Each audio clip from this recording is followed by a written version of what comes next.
Hi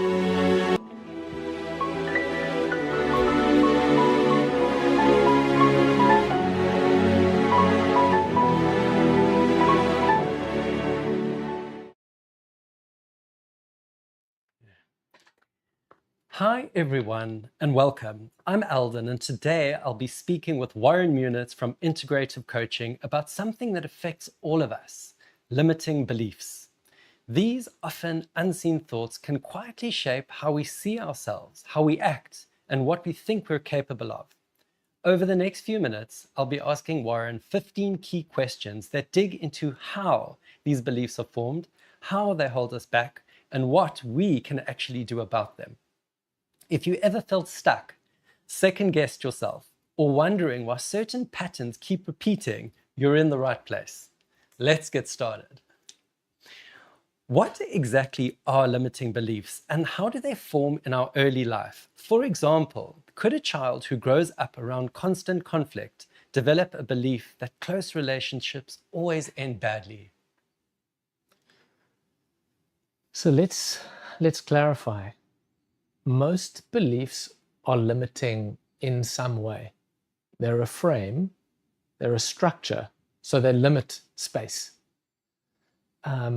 And your question around can trauma in early childhood lead to challenging relationships later on in adult life?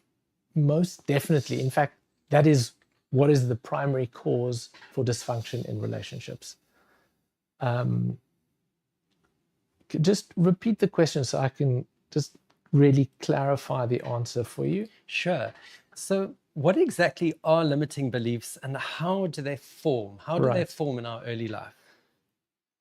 So if you take the infant coming into existence, there are no beliefs and awareness is not differentiated at all. So for the infant, the world, the people in the world, the mother and itself are not seen as separate. So the infant experiences the mother as itself, a function of itself. The world and things are not seen as separate. It's almost like a cosmic goo that's just unfolding. And over time, with sensory experience, the infant starts to create boundaries. So, for example, it might not get its needs met instantly as it did when it was in the womb. And then there's discomfort. And that discomfort leads to a sense of separation. And so that's a boundary. I'm not getting my need met immediately. So that object is not totally in my control and frustration comes in. And so this happens over time, probably the first 3 months to 3 years is that first separation individuation where the ego, that sense of self, starts to build. And those patterns impact the rest of our lives. So that pattern becomes the core of our identity. And so who can say they've had an absolutely perfect upbringing? It's not possible. So these issues around identity, around beliefs, and how we experience the world then get compounded over time. So a lot of the time people say, well, something happened when I was 23 and that caused me to have this belief, or this is my limitation. Unless that experience was monumentally traumatic, more than likely it would have been a repetitive pattern that just got exacerbated at that time with its origin much earlier in life. So they come from the experience. They can't help but happen. We enter into this experience, consciousness, awareness, and we start to bounce off objects in the world, and we build that sense of self based on that experience. So our sense of self is not based on anything essential. It's actually based on our sensory experience. which is why it's a false sense of self, which is how the ego gets created as an identity structure, which is really a reaction to the essential nature, which is undifferentiated and which we as an infant and then later on, we don't have any awareness of. We're not taught about it, but we also have no awareness of it because it's not defined. And it then later becomes a way to reveal who we truly are by the pain that the beliefs have caused us over time. Fascinating. So, I think that was a mouthful. How do these beliefs affect our day-to-day decisions without us even realizing it? So maybe someone avoids applying for a new role, not because they can't do it, but because they quietly believe they're just not good enough. That's exactly how it happens. So because most of our beliefs are unconscious, that means we're not aware of the lens we're looking through. So it's like a fish in water asking a fish, what is water? That is really what it is like, because unless you do really deep work and investigate what is the experience I'm having, how did it turn into this? How is it unfolding? What is that inner process happening in this moment, which might be based on an old program? That program is running now. It's not the past. I call that a pervasive pattern. That is why it's so important to be able to look into our history. It's not that you want to go back into the past and dig things up. What you're digging up is where you buried yourself. So we have to become conscious of the programs that are running in the background. That's our belief. So I love it. So just to pick up on something that you said about digging up in the past, it's almost as if, is it right to say we need to identify what it was and to start the actual healing or the recovery rather than to dwell on it? So let's say you can't remember what it was, because that can happen. You might not have any memory, maybe before 5 or before 3 or before 2.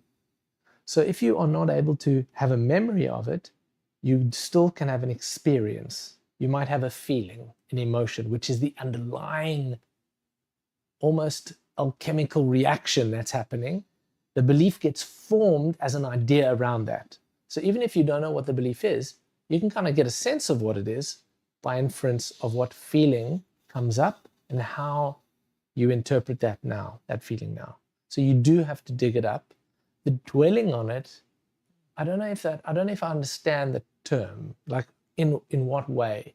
Because if you had to work at becoming comfortable with a feeling, you might say, well, that's dwelling on it. I think the issue around the term dwelling on the past, how people like, can't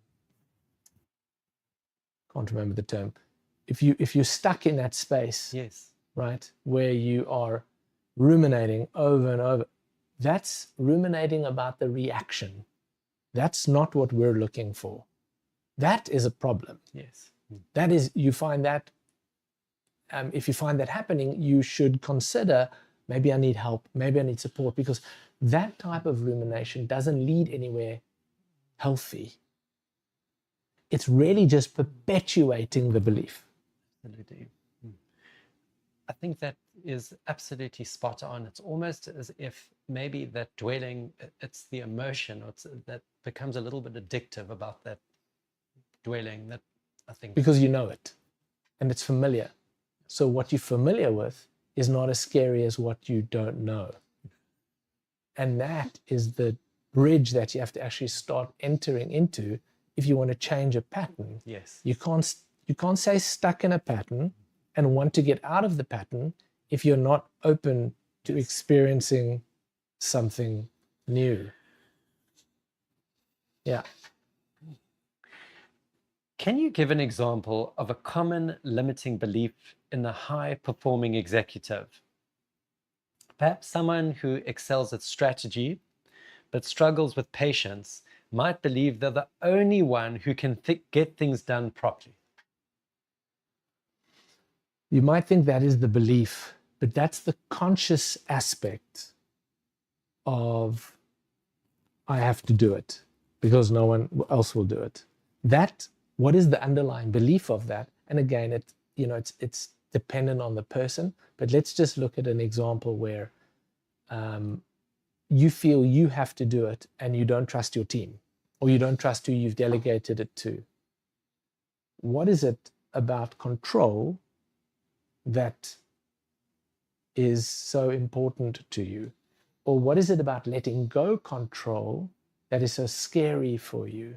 Now, as a leader, you might not want to accept that is a fact, and that is what's happening underneath the surface, because it takes a huge amount of courage to open up to the fact that you're afraid of feeling, or you're afraid of the fear, or you don't trust yourself. If you're just feeling those feelings, you think you need to stamp it out.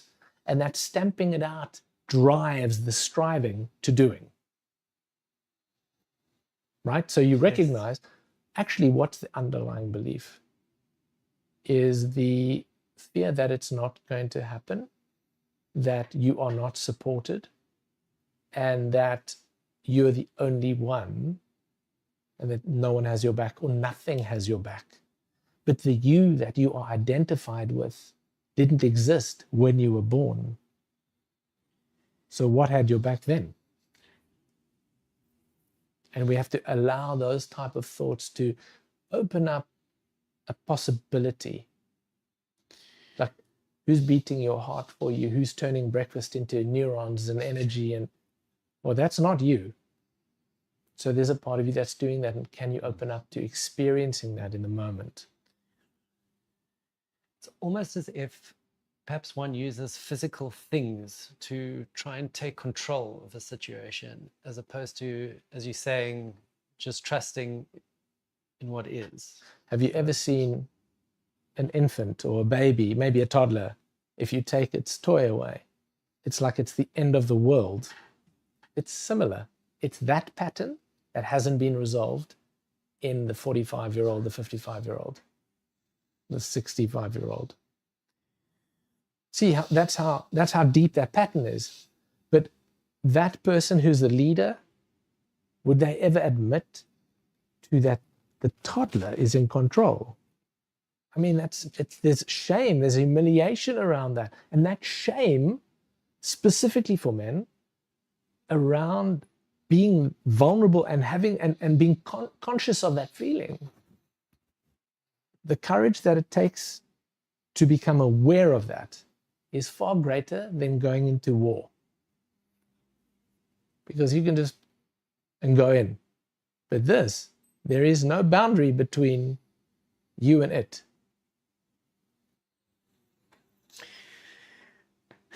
What are signs someone is being held back by a subconscious belief? Could it look like someone always falling just short of success, or feeling undeserving when things go well? Totally. It could be those patterns where you might notice that they sabotage themselves, kind of like bring them back into that mean. And then there's so many patterns that you probably see it in your life. What is that one thing, or the top 3 things that you keep aiming for and you don't achieve, or you keep wanting and you don't get? That will give you an idea of the pattern that's at play. And then you can identify it. The moment you can identify it, you can also recognize you are not the pattern, that you're just playing this pattern. But you also don't have to judge yourself for having that pattern, because everyone has a pattern. So if you become aware of the pattern, fantastic, great, you should celebrate. And then you don't need to do anything.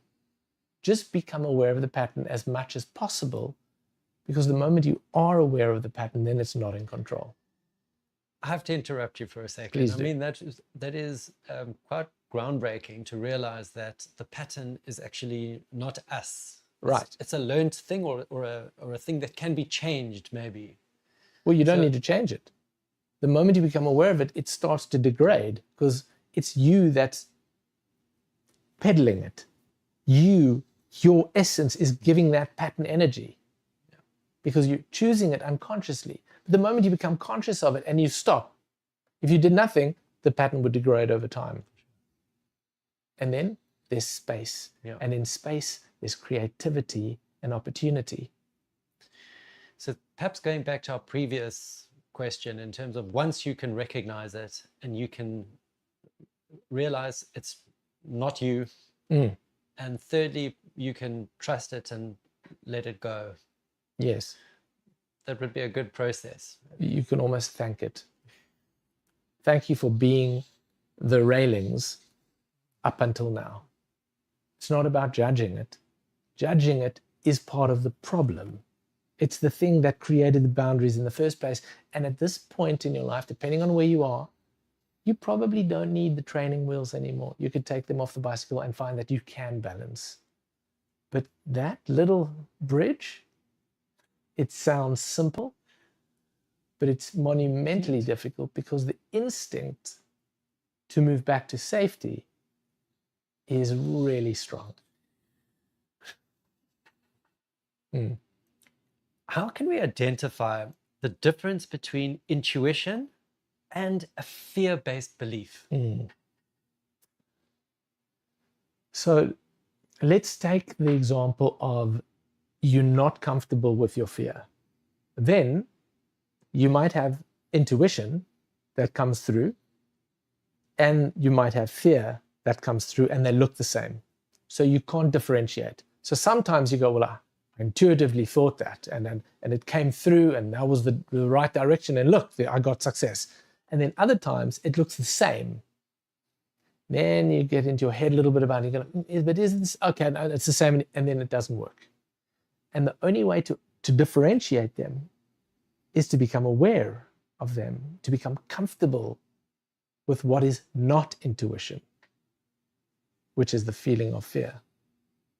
And can you become very comfortable with that experience of openness? Because again, that is where the intuition comes from. But fear is the experience of being in the unknown and reacting negatively to it because you think something bad is going to happen, which is the negative belief or the limiting belief about that space. What role does emotional regulation play in challenging these beliefs? In other words, is being able to sit down with discomfort the first step to seeing what belief is actually running the show? Yes. Sounds like you should be running the show. So that experience of discomfort, which if you lent into what you're feeling at the moment, and maybe you don't know what you're feeling, maybe you say to me, I don't feel anything. I'm just good. I'm fine. That tells me that you have a strong defensive mechanism that is actually pushing those feelings into the unconscious and controlling you without your awareness. So we need to figure out how do we bridge that, but let's say we work that out, okay? And now you become aware of a feeling that's not comfortable. All these beliefs are going to come up straight away. All the thoughts about what that means is going to come up straight away. You're going to want to react immediately to those thoughts. Do not trust them. Do not trust what you think, because what you think is more than likely a reaction to those feelings, and the reaction is to push the feeling away, not to deal with what's actually happening.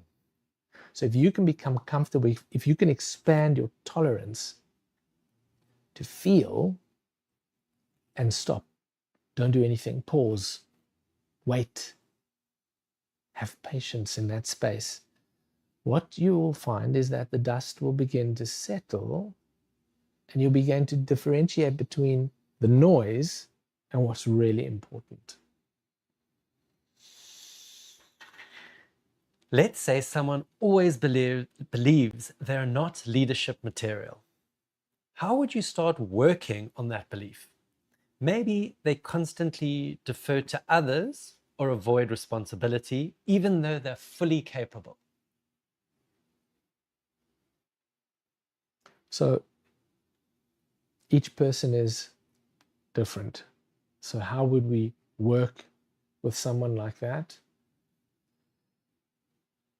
There's a journey of building trust so that that person experiences the space that they can explore what's, in quotes, unsafe for them in a safe environment, maybe for the first time. And by exploring that, we were able to become aware of what's driving the judgment of why do you think you're not a good leader. Maybe they have a history and a story about it.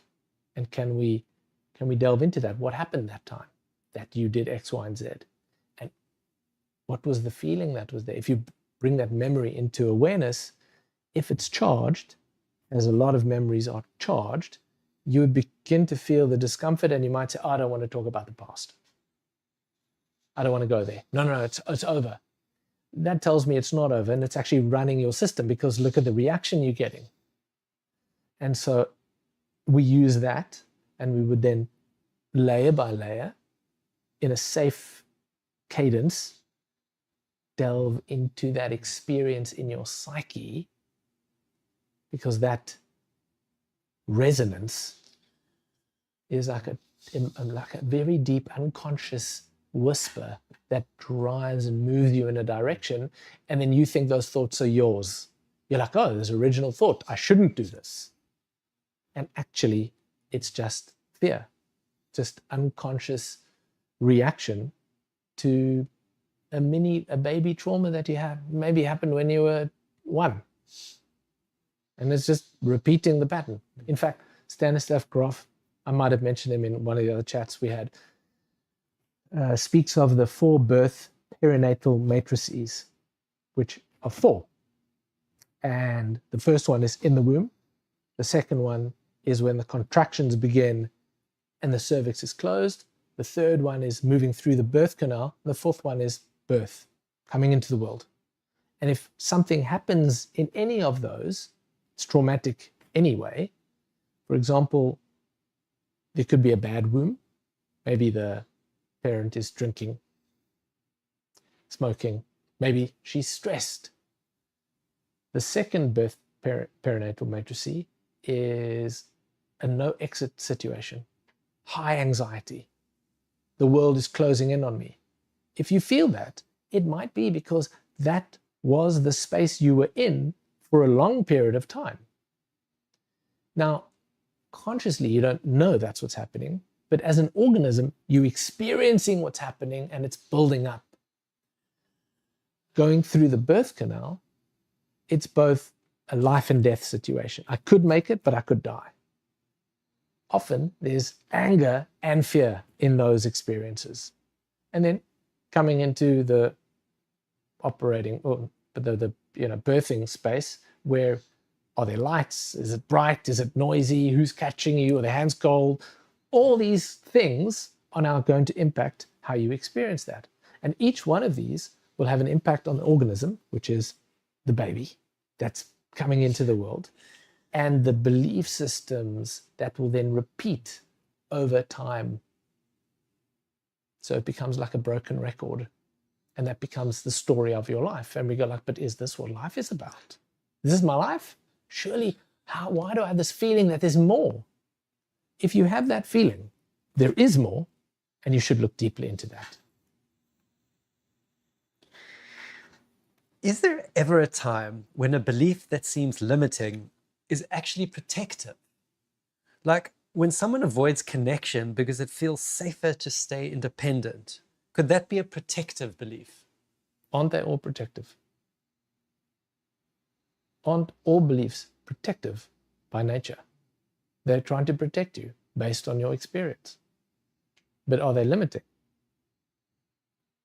Is it limiting your full experience of what your soul came here to explore, to understand, to experience?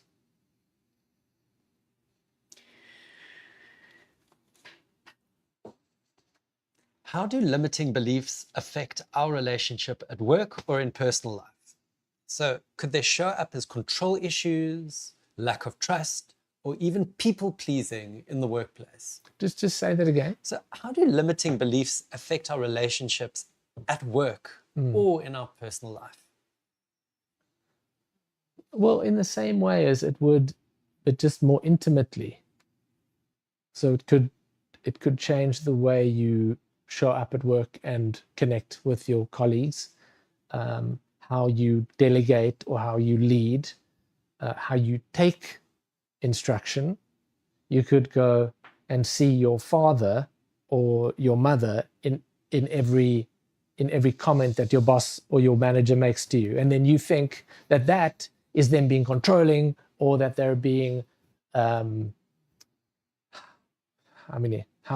how many different stories can there be? And really, you're just repeating a pattern that you have with your mom or dad. Does that happen in your intimate relationships? Yes. Your friends? Yes. Absolutely. Can limiting beliefs be completely removed, or are they something we learn to work around? What does that mean? I take it we wouldn't want protective beliefs might serve a purpose, but limiting beliefs maybe are not so good. Right. So let's talk about a protective belief. Okay. Look twice before crossing the road. Okay. Right?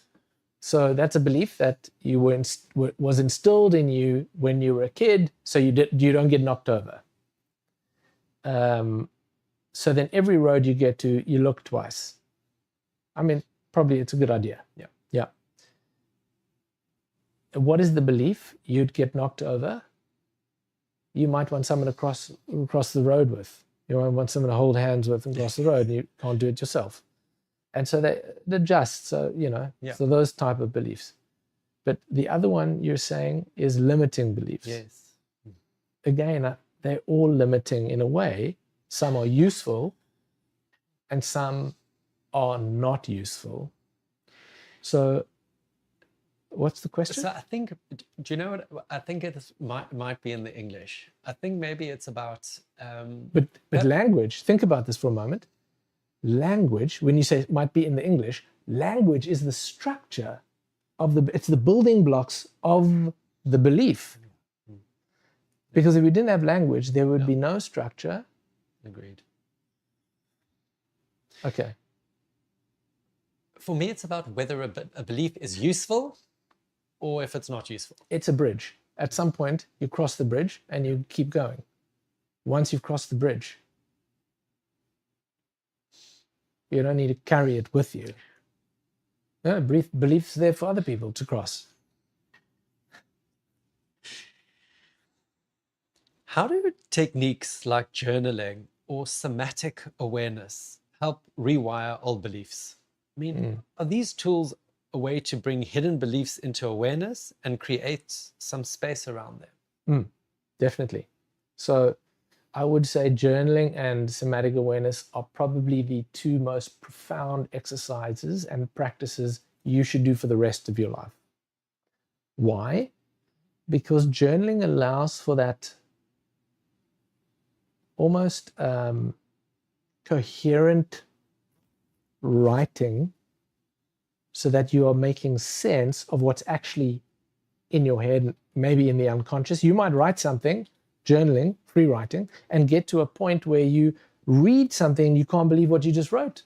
You go, I can't believe I believe this because I just wrote it. Where did it come from? And so that allows us to become aware of what is actually happening mentally. And a lot of the time, our thoughts are not really coherent.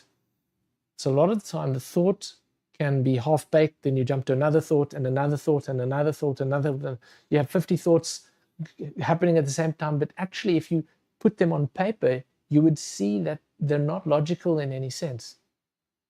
That some thoughts are half-baked and not finished. And yet you took it as a fact. So by writing it out, you change story and fact, and you start to separate. And also by writing it out, you start to begin experiencing what certain thoughts bring up for you. Somatic awareness allows you to connect with where the experience is happening in your body, which is what the belief is suppressing. So the belief happens as a way in which to fence off certain feelings because they were deemed uncomfortable or dangerous. But as an adult, those are just feelings. They can't be dangerous anymore. So you must allow your nervous system to expand its capacity to feel all the feelings so that they are not in control of you anymore. It's fascinating. So, I'm glad. Warren, how can executive coaching accelerate this kind of internal transformation? And especially for leaders who really slow down, is coaching a way to safely pause and reframe what's really going on? Totally.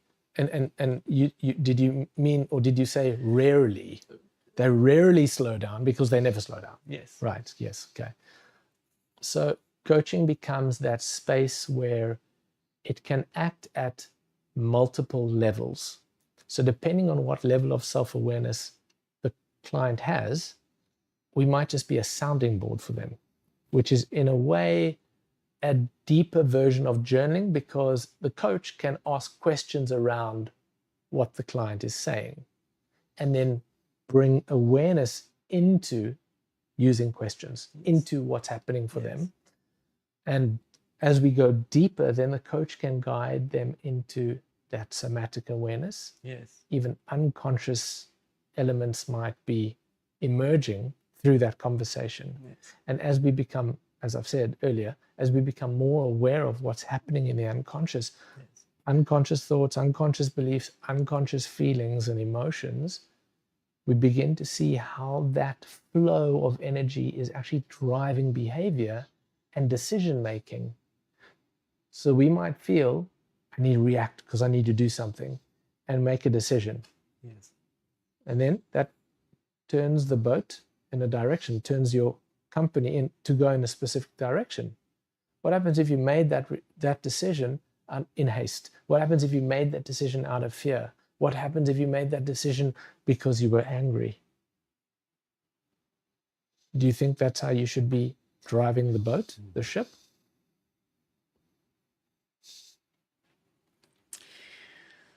One more question, please. So, what's one simple practical step someone can take this week to start shifting a belief that's holding them back? Even something small like writing down the belief and asking if it's true. Yeah, that's a great one. The first thing is to become aware of your beliefs. So if you say, I have no limiting beliefs, I think you should look in the mirror and really consider if that's true, because it's highly unlikely to be true. Your belief structure makes up your identity. So who do you believe you are? That's the belief. And so it would be great if you sat and wrote down, who am I? What do I believe? Write them down. Journal. That would be probably the first thing I would suggest. This was an incredibly insightful conversation. Thank you, Warren, for sharing so much wisdom around limiting beliefs and how to shift them. If you found this helpful and want to learn more, or if you're ready to do this kind of deep work for yourself, visit integrativecoaching.co.za. There are so many great resources there, and of course, you can book a one-on-one session with Warren. Thanks again for watching, and we'll see you in the next one. I want to add something. So a lot of the time, what we're noticing is that people are asking questions to AI, to ChatGPT, to Perplexity, to Claude, and they're asking these questions to get answers about themselves. How do I fix this? How do I fix that? Maybe it's an internal struggle you're having. And in the beginning, that's going to be great. But what's going to happen is you're going to start relying on AI to help you rationalize, which over time will actually suppress more feelings, more unconscious content. And eventually that's going to break. So I would suggest to future-proof yourself against what technology can do, which is, we're seeing it all the time with children, with people, doom scrolling. How do we future-proof ourselves against technology so we can still use it as a tool and effectively into the future by maintaining our humanity, by maintaining our deep awareness with self? That's key. So thanks very much for listening, and I'll see you next time.